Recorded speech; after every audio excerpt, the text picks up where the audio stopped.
Thank you అమ్మా, చాలా బాగుంది సినిమా, బాగా వచ్చింది. ఎక్కడ కూడా కాంప్రమైజ్ అవ్వలేదు. మా డిఓపి కానీ, ఆర్ట్ కానీ, మ్యూజిక్ కానీ అందరూ all technicians, mike masters, choreographers అందరూ బాగా కోఆపరేట్ చేశారు. నా రైటింగ్ డిపార్ట్మెంట్ కానీ, డైరెక్షన్ డిపార్ట్మెంట్ కానీ అందరూ కోఆపరేట్ చేశారు. నేను ఫస్ట్ టైం, మీ అందరికీ తెలుసు, సినిమాలో నేను మోస్ట్ జూనియర్ యూనిట్లో, అందరూ సీనియర్లు, మంచి ఆర్టిస్టులు. ప్రొడ్యూసర్ కూడా జర్నలిస్టు కుమార్ రాజా ఆంజనేయులు, సురేంద్రనాథ్ బుల్లేని గారు కూడా మీడియాకి సంబంధించిన వ్యక్తి కాబట్టి ఒక ప్యాషన్తో జర్నలిస్ట్ హీరోగా చూపించాలనే ఉద్దేశంతో ఎక్కడ కాంప్రమైజ్ అవ్వకుండా చేసిన సినిమా. అండ్ ఆర్టిస్టులు కూడా మీరు చూసుంటారు ఈ సినిమాలో. దినేష్ తేజ్ అద్భుతమైన పర్ఫార్మెన్స్, చాలా మంచి director. So is like my brother. And Nani garu thank you so much sir, మంచి డిఓపి, చాలా బాగా ఇచ్చారు. అండ్ రాజా ప్రొడ్యూసర్ ఎక్కడ కాంప్రమైజ్ అవ్వలేదు, ప్రొడక్షన్ వాల్యూస్ ఈయన కూడా జర్నలిస్ట్. సో అందరి ఎఫెక్ట్ వల్ల సినిమా అవుట్పుట్ బాగా వచ్చింది. అలాగే జర్నలిస్ట్ ని ఇంపార్టెన్స్ అనేది చాలా ఉందని చెప్తున్నారు. మైక్ దించండి బ్రో, మైక్ దించండి, కొద్దిగా దించండి. జై జవాన్ జై కిసాన్ అంటాం మనం. దేశం కోసం రైతు ఎంత ఇంపార్టెంటో, సైనికుడు ఎంత ఇంపార్టెంటో నా ఉద్దేశంలో డిజిటల్ టెక్నాలజీ పెరిగిపోయింది, ఫేక్ న్యూస్ స్ప్రెడ్ అయిపోయి దేశంలో అల్లకల్లోలు జరగకుండా ఉండాలి.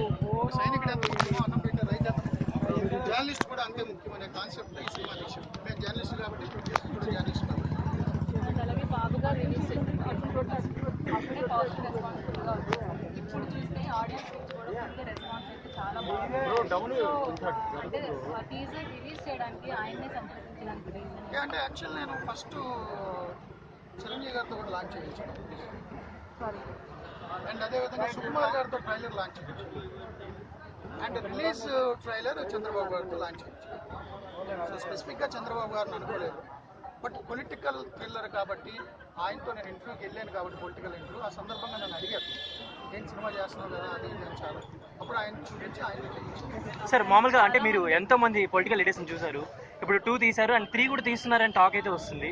సో ఇది కంటిన్యూషన్. స్పాయిలర్ నేను చేయలేను, సినిమా చూస్తేనే లాస్ట్లో ట్విస్ట్లు బాగుంటాయి, అందుకని నేను స్టోరీ రివీల్ చేయలేను. సో ఇది కంటిన్యూ అవుతుంది అయితే? యా, నాకు మా చైర్మన్ గారు చాలా సహకరించారు, నా ప్రొడ్యూసర్స్ చాలా హెల్ప్ చేశారు కాబట్టి నేను 2 బ్యాలెన్స్ చేయగలిగాను. ఆ సహకారం కంటిన్యూ అయితే నేను జర్నలిజం అయితే వదలలేను, జర్నలిజం నా ఊరు ఇమీడియట్గా వదలలేదు. బట్ సినిమా ప్యాషన్ బ్యాలెన్స్ చేసుకోగలిగితే ఖచ్చితంగా పర్సూ చేస్తాను. మీకు ఈ ఫస్ట్ ఎక్స్పీరియన్స్ ఎలా అనిపించింది? అంటే ఫస్ట్ డైరెక్షన్, ఫస్ట్ ప్రొడ్యూసర్స్ నా ఫ్రెండ్స్ నాకు, అండ్ ప్రొడ్యూసర్ నాకు చాలా వెల్ విష్ మెంటర్ కాబట్టి నేను చాలా కంఫర్టబుల్.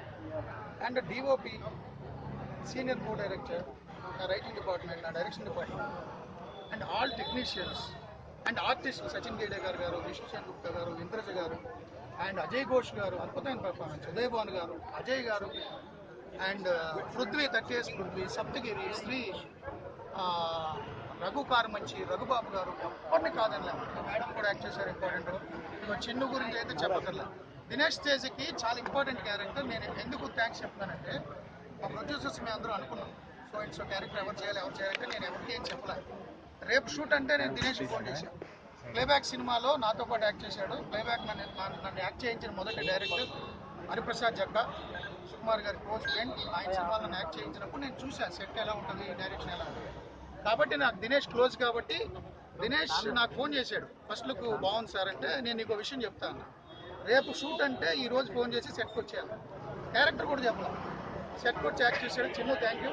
నన్ను నమ్మావు, ప్రొడ్యూసర్లు నన్ను నమ్మారు, ఆర్టిస్టులు నన్ను నమ్మారు, అందరూ సీనియర్లు అందరూ నన్ను నమ్మారు, డిఓపి నన్ను నమ్మారు, అండ్ ఆల్ టెక్నీషియన్స్, చిత్రం అందరూ, ఒక్కళ్ళ పేరు కాదు, ఆర్ట్ డైరెక్టర్ గారు, అందరి సహకారం వల్ల మోస్ట్ జూనియర్ అయిన నేను ఫస్ట్ టైం డైరెక్షన్ చైర్లో కూర్చుని మానిటర్ దగ్గర కూర్చున్నప్పుడు పర్ఫెక్ట్ కాన్ఫిడెన్స్తో చేయగలిగాను. వీళ్ళందరూ సహకారం. సార్ మీ మూవీ చూసాక చాలా మంది ఓటేస్తారని మీరు మెన్షన్ చేశారు. సో ఇంకో 2 days ఎలక్షన్స్ రాబోతున్నాయి ఇక్కడ అండ్ ఆంధ్రాలో కూడా.